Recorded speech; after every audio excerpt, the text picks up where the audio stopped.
Thanks for joining us for this video. Today we're out here doing firewood cutting, and we know that not everybody who watches YouTube, and especially people who watch our channel, either have or will ever get the chance to do firewood cutting. So we thought we'd just kind of share with you what it's like, or what it's like for us. And we're doing some pretty crazy stuff. I wouldn't say it's like 10 out of 10 crazy, but it's definitely hard work. So we're gonna try to share with you some of the little tidbits or some of the aspects of wood cutting. We're gonna do our best because what we've learned is that it's extremely difficult to film anything while you're doing wood cutting because it's just by nature dangerous. So let's kind of get started, and we'll try to kind of stop and start the filming and talk to you about all the different things that we're doing today.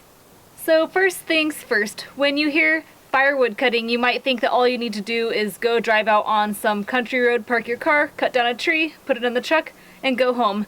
From our experience, that couldn't be further from the truth. While there are some dead trees right on the road, that's really awesome, but in our experience so far, they're usually off the road a ways, sometimes up a hill, and in our case, down the hill, which means somehow you need to cut the tree down and get it to your car. We were making loads of trips to the car, which ends up in nothing but exhaustion. And since we've gotten a little creative, so we want to share with you some of the stuff we've done to make getting trees to our truck easier. I'll try to keep this simple and not technical, but one of the things we're doing is setting up all sorts of creative rigging to get the tree sections from the forest to our truck. One of the things that we're using is a snatch block. This is really just a big pulley, and we'll end up attaching this to various trees. And then we also use cable, which you can see here. And we attach this to the log, run it through the pulley or the snatch block, and then attach it to the bumper or the hitch of the truck. And through that system, we're able to use leverage and pulling to get the logs where we need them. We're gonna go ahead and get our rigging set up right now so that we can get 3 to 5 sections of logs down in the hill, up the hill, where we can easily cut them and load them into the truck. In setting up this rigging, what we're trying to actually do is get our lines as high up in the tree as possible. That way, when we're pulling the logs, we're not pulling them into the hillside, we're trying to pull them up. So we're gonna do a little trimming on this tree, which happens to be dead, so that kind of works out pretty good. And then we're gonna anchor our snatch block as high up in the tree as we can to help give us lift to get those log sections out of the hole. Because we're pulling really hard on these log sections, we're actually gonna anchor this to a second tree to give the first tree a fighting chance. So we're kind of creating a custom knot back here and gonna cinch that down. All right, once our cable rigging is all set up, the last thing that we do is we lasso or noose the log with a heavy duty chain. Thankfully, we've got a setup that's working really well, and we've yarded these logs to a fairly select position. So then we can just switch logs and pull each one all the way up to the road. We weren't that good the first time. We did a lot of double work. This job, if you're ever looking for a job, just look in the classified sections for a brush monkey. Yes, that's a very affectionate term in the logging world, and it basically means you're at the bottom of the totem pole.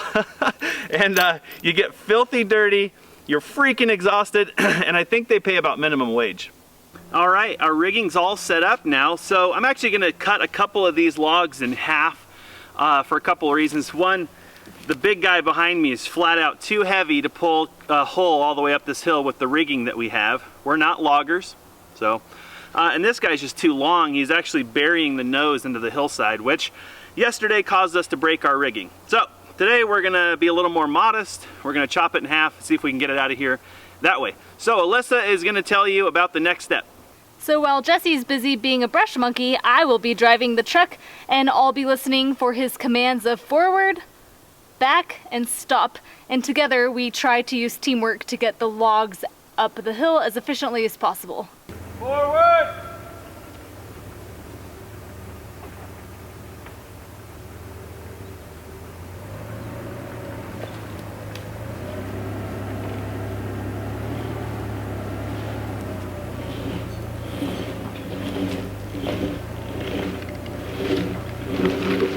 Stop! Back! Stop!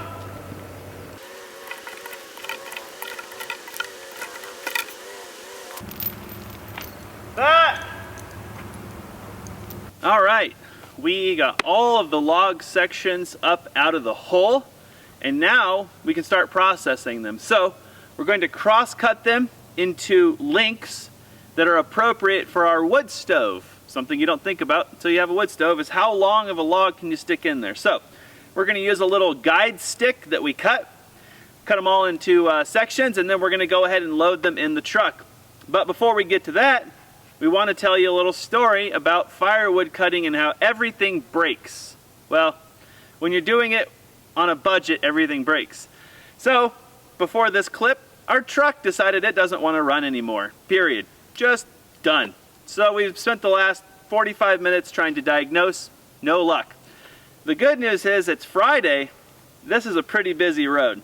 So here in a minute, Alyssa might get to ride back to town with a stranger and bring the car out here to take me home. And by busy road, we mean that every day we've been out here, we've seen at least one car drive by. Maybe so two. Statistically, someone should be coming. So the point is, Alyssa has to hitchhike because ain't nobody gonna give this gorilla a ride.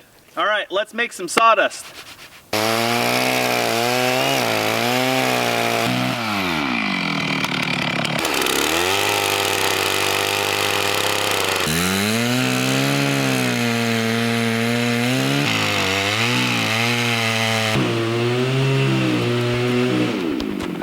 After the cross-cutting is done, it's time to load up our spoils and take it home.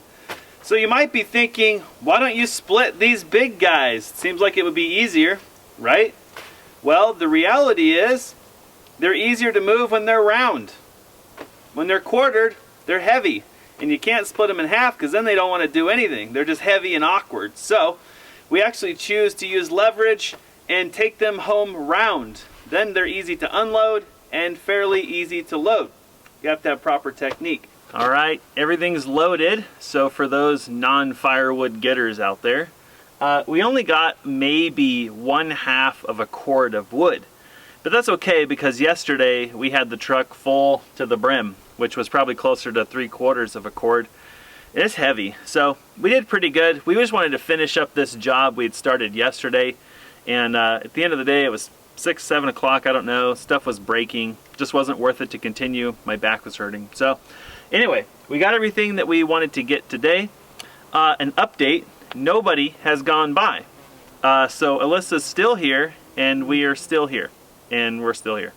I think the reason nobody's gone by is because we don't have a cable across the road. Because yesterday, we had the cable across the road, and it was a freeway out here. So if you're watching this video, it means we made it back. I guess if you never see this video, it means we never made it back. So there's that. So what's next? So we did load up all of our tools. Now, I'll tell you a little secret about a good wood cutting day. A good wood cutting day requires you to use Tetris skills. Now, you young people out there are going to know what that is. Older people, that's a video game where you have to make everything fit and the shapes have to fit just right. Today wasn't one of those days, but if you're doing a good job at getting wood, you will be able to fit barely all of your tools back in the pickup truck. That's a good day.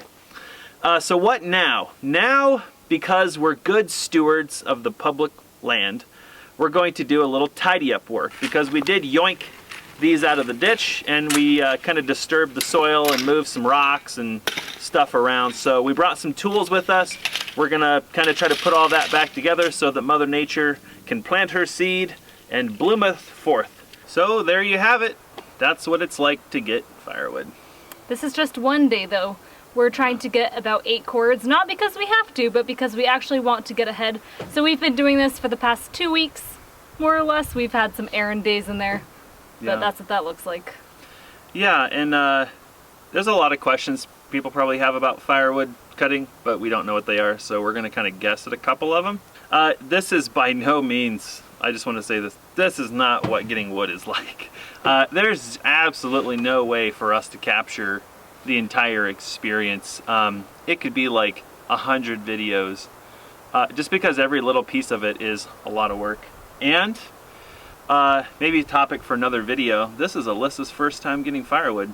Talk about initiation. So, yeah, there's a term in the armed forces called hazing. And let's just say we went right up to the line, but we didn't do hazing. Jesse saw a bunch of dead trees on the road when I was looking the other way, and we drove right past them, probably. Yeah, I don't know what dead trees you're talking about. Those are the only ones I saw down there, so. No, so yeah, we had some real problems early on, and some of them were communication, some of them were lack of knowledge, some of them were equipment failures. Heat has been a major problem for us. Anyway, so we just kind of wanted to give you a glimpse of woodcutting. It's, you know, it's pretty intense for us so far. We have a lot of scouting left to do. We have a lot of getting to know our area and finding good woodcutting spots. This spot happens to be somewhat close to our home. And there is a bee that's trying to fly in the camera. Yep. Oh, like there he is. in the camera.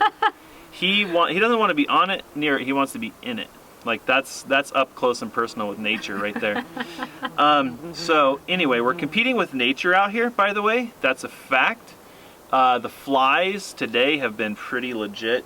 It's very hot today. Like I said, the irony of woodcutting is that you do it in August because you want to be warm in January. It's like the sickest irony. Yep. So you're hot and you're getting firewood. And then in December you're cold so you can burn it. So that's kind of why we do it. You have to do it early. Some little tidbits about woodcutting. If the fire danger gets too high, we have to stop. And woodcutting season isn't very long, so you have to really get after it. And there is some competition for wood even. But the fire danger is always a concern because in these national forests, if it gets really dry for a while, like a week or 3 weeks, they'll shut the forests down and you're not allowed to cut anything. And then pretty soon it's the 1st of October and you don't have your wood and you freeze to death. All right, so that's the story about woodcutting. We hope you enjoyed this video, and if you've never woodcut before, you'll find something beneficial, entertaining, or even slightly funny there. And if you're an expert, know everything there is to know about woodcutting, maybe you can share our sense of humor about the whole entire process. If you enjoyed this video and you'd like to learn more about us, we're a young couple who started our own off-grid homestead. We also run a blog called purelivingforlife.com.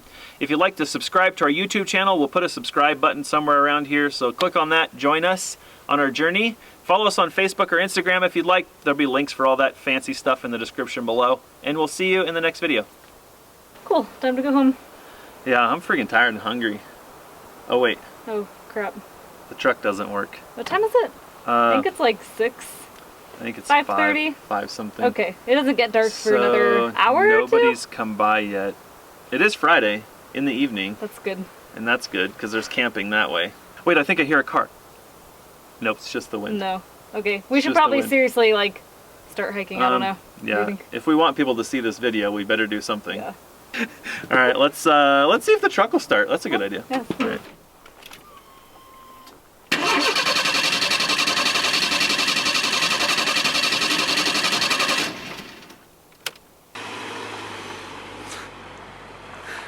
There goes Alyssa. A guy named Kirk came along and saved the day.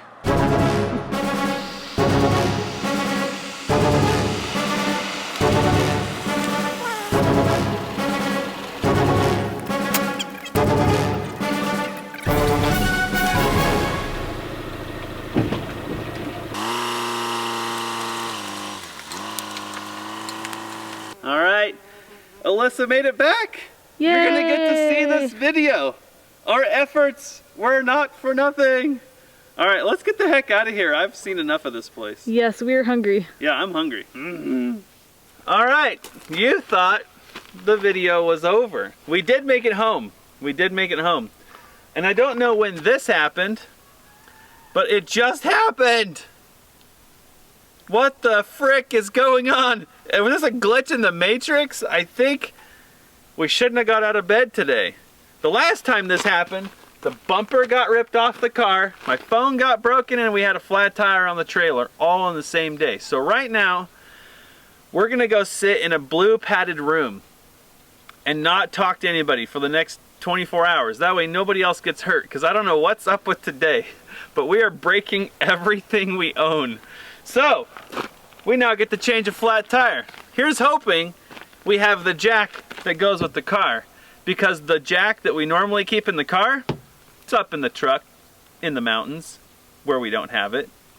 So Let's see if we can get a good tire on this car so that we can take the tire in to get fixed, and we can get parts to fix the truck, and we can fix the chainsaw, and we'll fix everything. All right, let's put a tire on.